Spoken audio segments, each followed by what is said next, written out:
Hi, this is Dr. Gregory Sadler.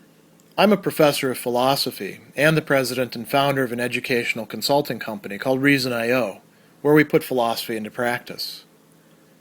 I've studied and taught philosophy for over 20 years, and I find that many people run into difficulties reading classic philosophical texts.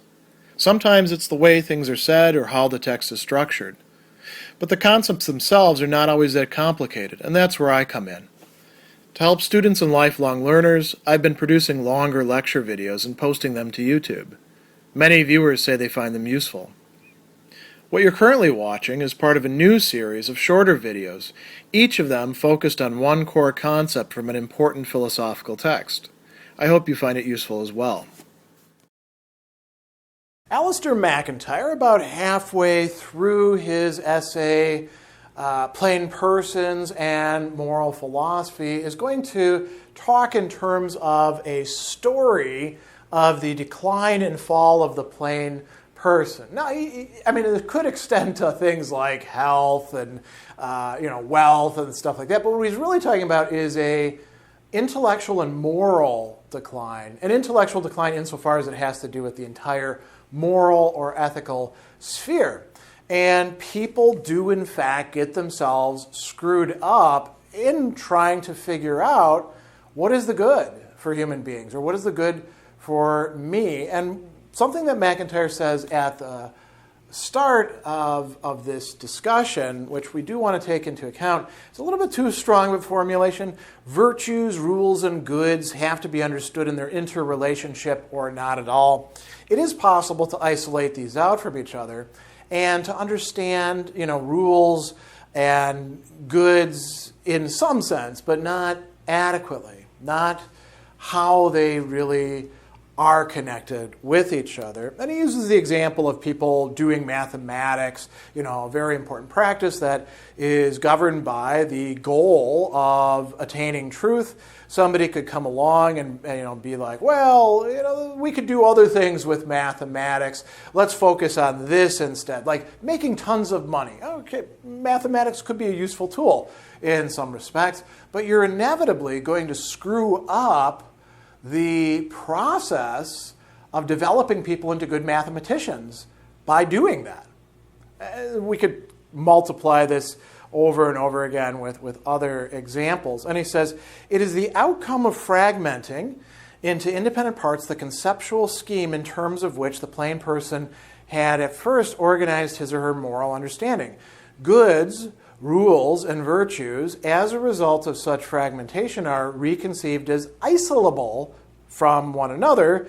So the problem is not how to articulate a pre-existing relationship, a relationship that's already there, that we sort of inherit and step into, but to construct a relationship apparently not yet established between the disparate parts of the moral scheme.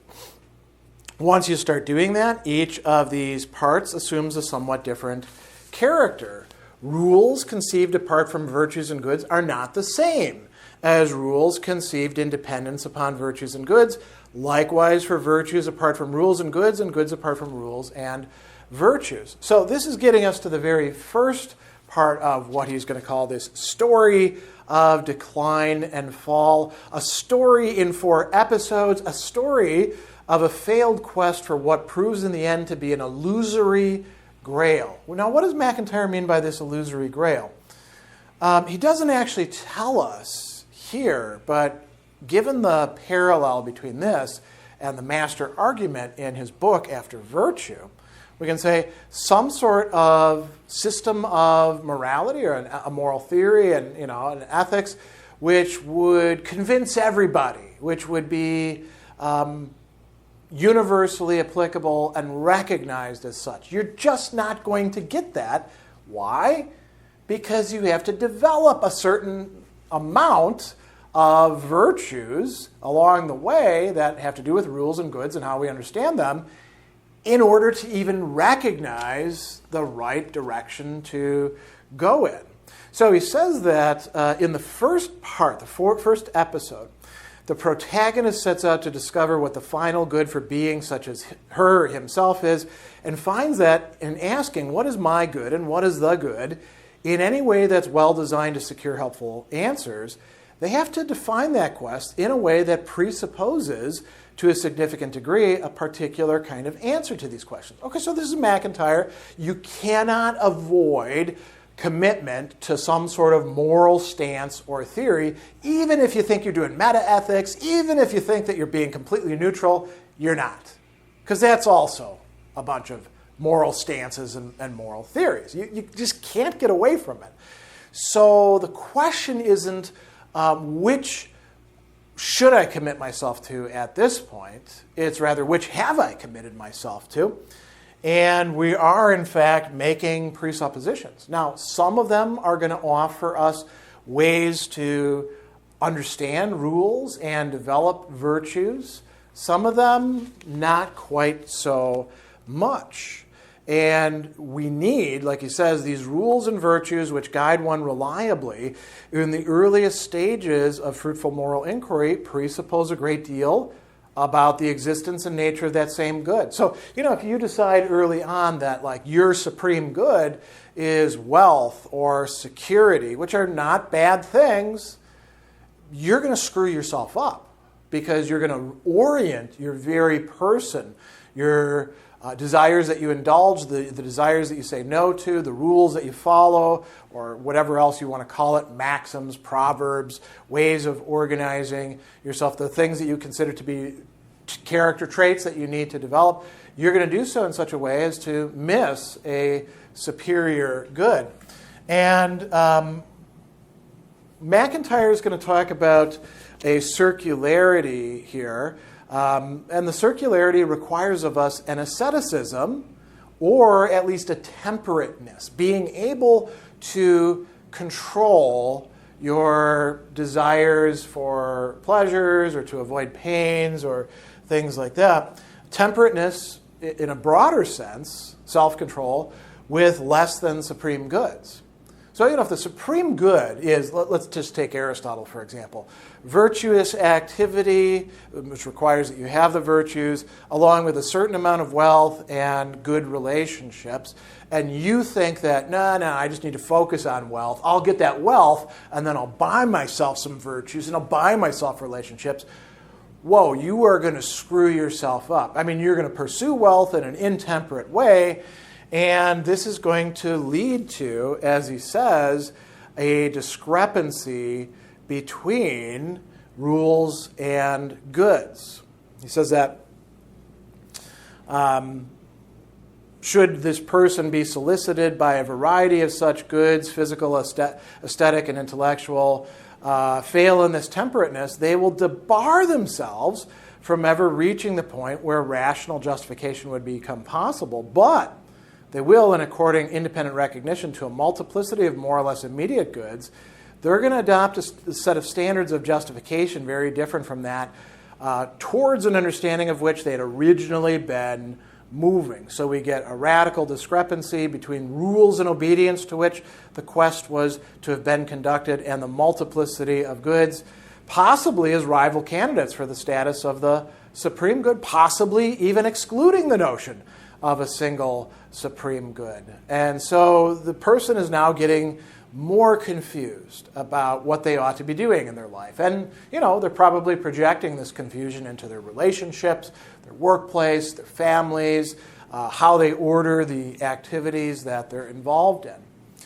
And then that leads us to a third episode in this story.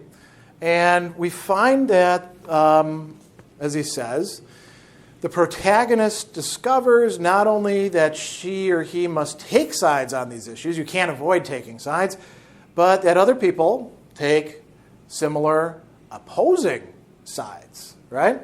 So that's going to lead to intellectual and moral conflict that we'll come to. But why does this happen? Well, like he says, the discrepancy is resolved in either of two incompatible ways. Or you could jump to square four, right? But typically this is what happens. So we could prioritize rules over goods and say, well, we just got to follow the actual rules. Hopefully they're the right ones. and we're not so worried about whether the rules reliably lead to the attainment of the goods. Or we say, no, the rules have to be subject to the goods. The goods are really what's most important. And MacIntyre says, whichever of these two is adopted, new problems are engendered. If conformity to moral rules is now to be valued only for its own sake, as in Kant, for example, sort of Kant is the paradigm of that, then the question inescapably arises of why and how a rational person should be moved to value such conformity. What is underlying that?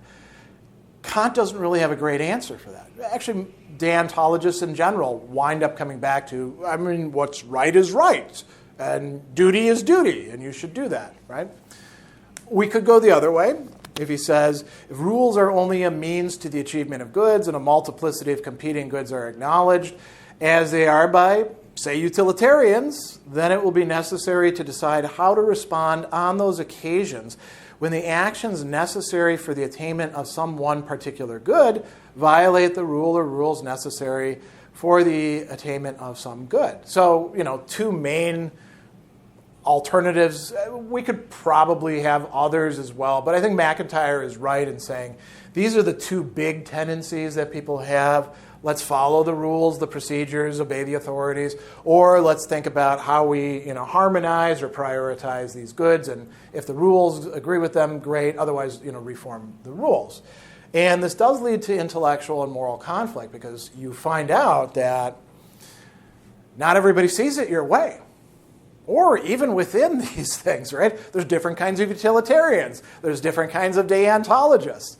And the plain person is not there reading Kant's groundwork or Bentham's introduction to the principles of morals and legislation. They're just sort of doing this in an everyday way because these are common tendencies in life. And so realization that not everybody agrees about these matters, this can be quite jarring. Right? There are no rational criteria shared between the contending parties. Fundamental disagreement, as we're going to see in the fourth, turns out to be irresolvable, right? And so our protagonist, like he says, confronts a variety of antagonists and perhaps him or herself with a divided mind on these divisive issues. So we go then to the final stage, the final episode of this, discovery that we can't rationally resolve these matters, whether it's with other people or even in ourselves.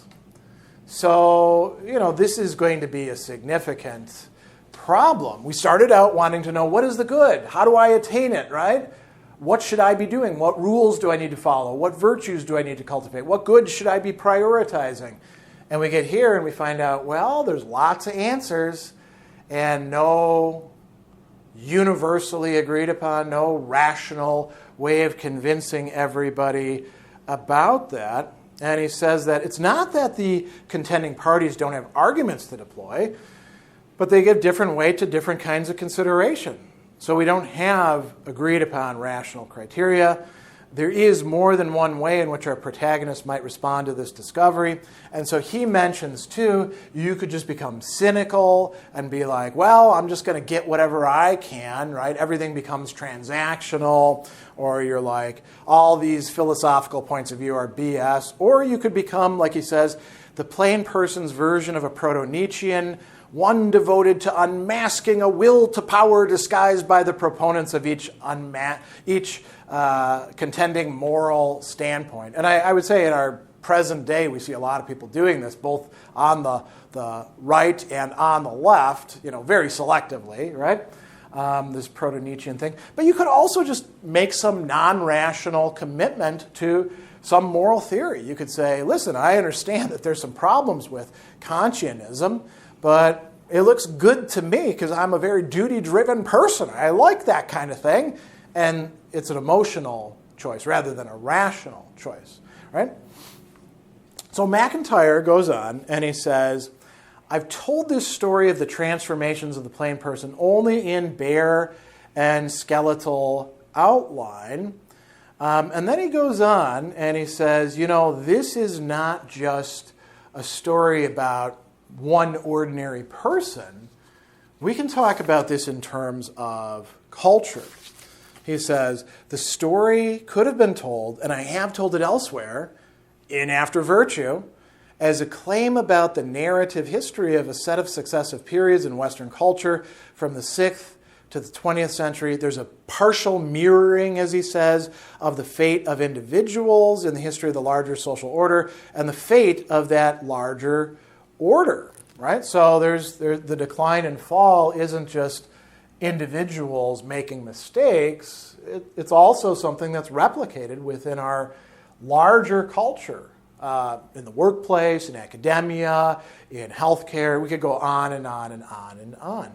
So this is a very interesting, short, skeletal, as he says, in outline narrative of decline and fall, how people wind up screwing themselves up, getting things wrong, and ending up in some sort of situation where they can't really make moral progress in any rational, well-planned out way that jibes with that of other people.